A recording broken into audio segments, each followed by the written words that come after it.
Early one morning, Thomas was taking on coal at Tidmouth when Duck chuffed up alongside. Thomas glanced over. Hello, Duck. Hello, Thomas. I heard Toby helped rescue a cyclist a couple of days ago. Oh, yes. She got clipped by a car. Duck smiled. Could you tell him, well done, from me? I don't really get a chance to see him that often. Oh, of course, I'll pass that on for you. Did the police get the car that hit her? Oh, indeed. With Percy's help, I might add. Duck grinned approvingly. Now that's how you look after people. Well, you have to look after the people on your line. That's the most important lesson Lily taught me. Indeed. Who's Lily? I've heard that name mentioned a couple of times. Oh, she was one of the former Wildnorwester Sodor engines. Back in 1923, she was the only engine assigned to your branchline, although it wasn't called the Little Western back then. It wasn't that busy either, and Lily was able to handle the local traffic on her own. Winston, and James later on, looked after the mine trains down from the Mid-Sodor Railway at Lower Arlesburg. Then how did you end up working with her? Well, as you know, the Fat Director gave me my own branch line after I helped pair up James's accident on his first day here. Even though I had taken a couple of trains there before then. Well, when I say trains, I mean, no. Like I said, even though I'd taken a couple of trains before then, I'd only really been a station pilot.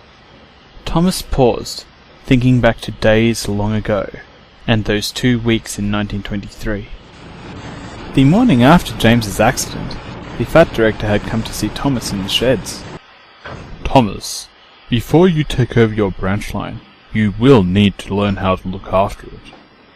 I'd like you to work with Lily on the Arlesburg branch for a couple of weeks.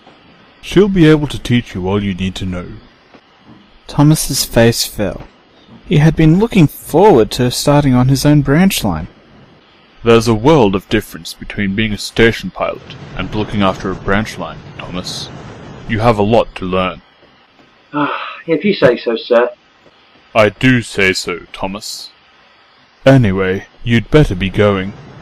Your 2 coaches, Annie and Clarabelle, are waiting for you in the coach yard. Thomas brightened up. He'd never had his own coaches before, and he was looking forward to meeting them. He chuffed off eagerly, and the Fat Director watched him go. It had been his idea to give Thomas his own branch line, but the Fat Director did have his doubts. He wasn't quite sure if the little blue tank engine was branch line material. Thomas soon reached the coach yard and stopped next to where Roger was shunting.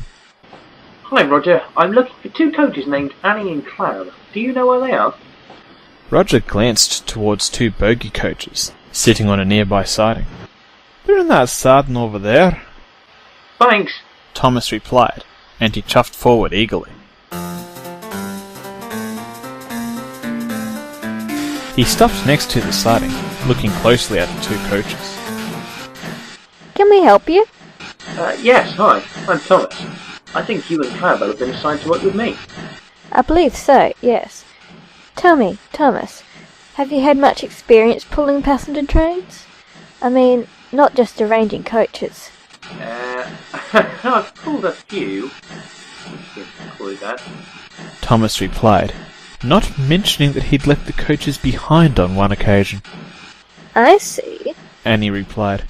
He did seem to be a pleasant sort of engine, Annie thought, but she and Clarabelle did have some reservations. Thomas quickly ran around and was coupled up to his 2 coaches. He was careful to be gentle as he pulled them out of the siding. They soon arrived at Tidmouth, where Lily was getting a train ready. Hello, Thomas. She greeted warmly. Good morning, Lily. I'm supposed to be working with you for the next couple of weeks. Lily smiled. Yes, the Fat Director has informed me you'll be working here. She said, and glanced at Annie and Clarabelle. I see you're ready to go. Well, I have pulled trains before. Lily thought for a moment, then looked over at Thomas. The next passenger train is due to leave in 10 minutes, and I do want to see what you can do. Would you like to take it? Oh, yes, please. Thomas said. This was the opportunity he'd been waiting for. Lily filled him in on the schedule, Then he quickly ran off to run around his coaches.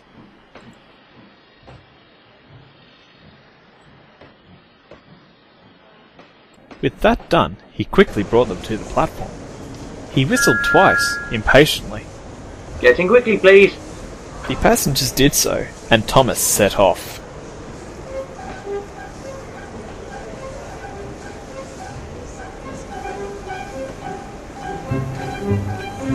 Thomas was soon making good time along the Little Western. He hadn't really stretched his wheels since that incident with Gordon and the Express, and he was enjoying every second of it.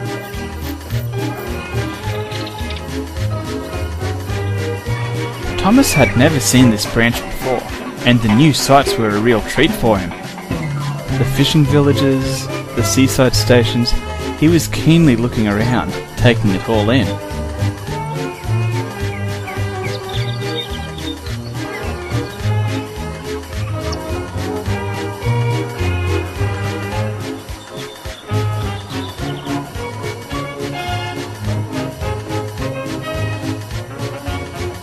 But I'm afraid to say, all of Thomas's sightseeing meant that he wasn't paying attention to what he was doing. As he rounded a corner, Thomas found himself getting very thirsty indeed. Oh, I need more water. He called to his driver. His driver quickly checked the water gauge. You've got no water left, Thomas, he exclaimed, and quickly applied the tank engine's brakes.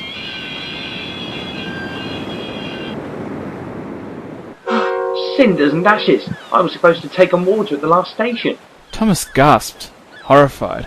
Lily had told him that would be necessary, but in his excitement he had forgotten. The passengers aren't going to be happy. Annie said softly. She could already hear her passengers grumbling. You should have been paying more attention. Thomas didn't reply. He knew she was right. As his guard set out the detonators, Thomas found himself thinking about what the Fat Director had said earlier. He now knew exactly what the Fat Director had meant. Wait a minute. Driver, I think I can hear a train coming. Sure enough, the chuffing of an approaching engine was drifting through the air. A few moments later, Winston came into view, with a mine train in tow. Thomas's driver flagged him down and explained the situation. When he'd finished, Winston shot Thomas a disapproving look. I suppose we'd better get you going again. I've just filled up my tank. If you could take some of that, you should be able to get to the next station. Oh, thanks, Winston. I'm sorry about all this. Thomas replied gratefully. Be more careful next time, Winston scolded. Using buckets, both engines' crews began transferring water from Winston's tender to Thomas's tanks. They worked quickly, and Thomas soon had enough water to continue. Thomas wanted to make up for lost time, but his driver held him back. I haven't got much water, Thomas. You'll have to wait until we get to the next station.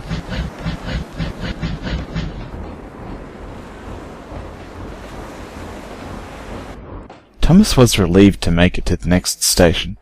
He left Annie and Clarabelle at the platform and chuffed off to get a drink at the water tower there.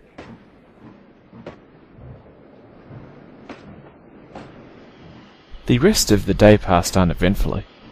Later that evening, Thomas arrived at the sheds at Tidmouth Holt.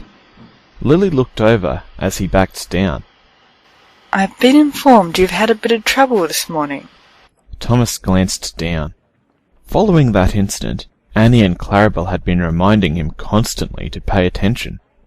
I'm sorry I let you down, Lily. Lily didn't speak for a moment. Thomas, there is one key thing you need to remember about running a branch line. And what would that be? The people along your branch line rely upon you for transport, to bring them food, goods, and to take them to and fro. Your responsibility is to look after them, and to make sure they can rely upon you. I understand. To be fair, you are still learning, but distracting is something you must learn to deal with. I'll do my best. Thomas replied. Lily smiled. Don't let this worry you too much, Thomas. Mistakes can be dealt upon, or you can learn from them and move on. Don't forget, all of us engines were once in your position. Thank you, Lily. Thomas replied, relieved. For the next week or so, things ran smoothly, with Thomas taking Lily's advice and guidance. He'd seen how much he had to learn, and eagerly asked questions. Lily was only too happy to answer them, as were the other engines. One stormy evening, Thomas was due to meet a guaranteed connection from the Mid-Sodor Railway. Duke steamed in a few minutes late. My apologies for the delay. We encountered a branch across the tracks. I'm not surprised in this weather. You'd better take care, young Thomas. In these conditions, anything can happen. I'll bear that in mind. Thomas replied, and he set out into the storm.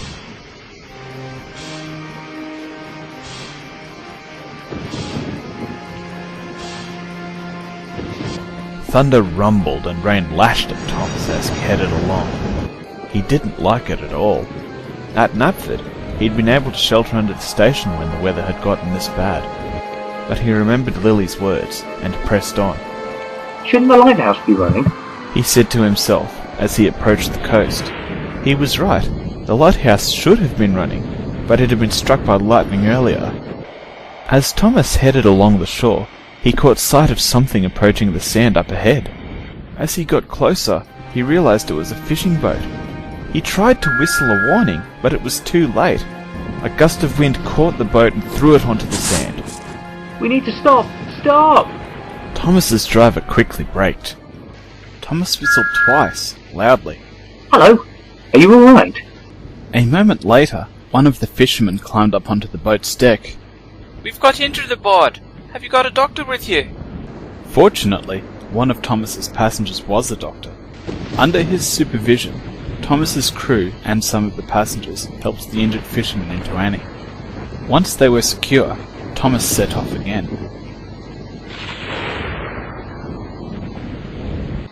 When they reached the next station, the injured fishermen were taken away by ambulance. Well done, Thomas. Annie said as they pulled out of the station. That brought a smile to the tank engine's face. He was a few minutes late when he reached Tidmouth, and Henry looked over from the other track. What kept you? Demanded the green engine.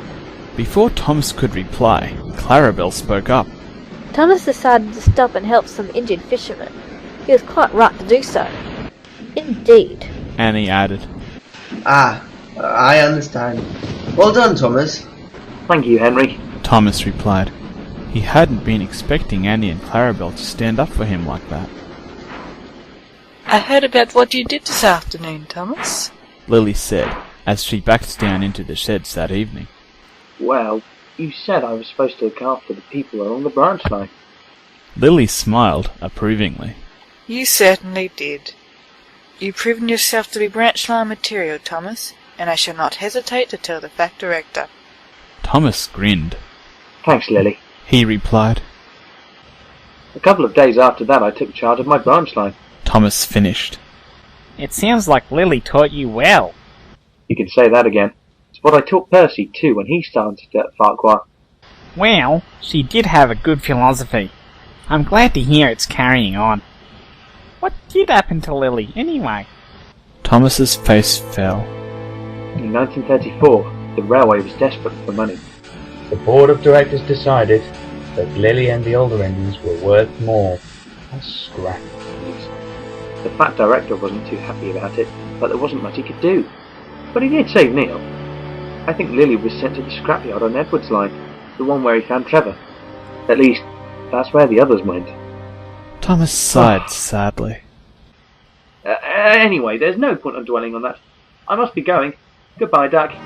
He puffed off, and Duck watched him go, thoughtfully. Thomas's story had given him a lot to think about.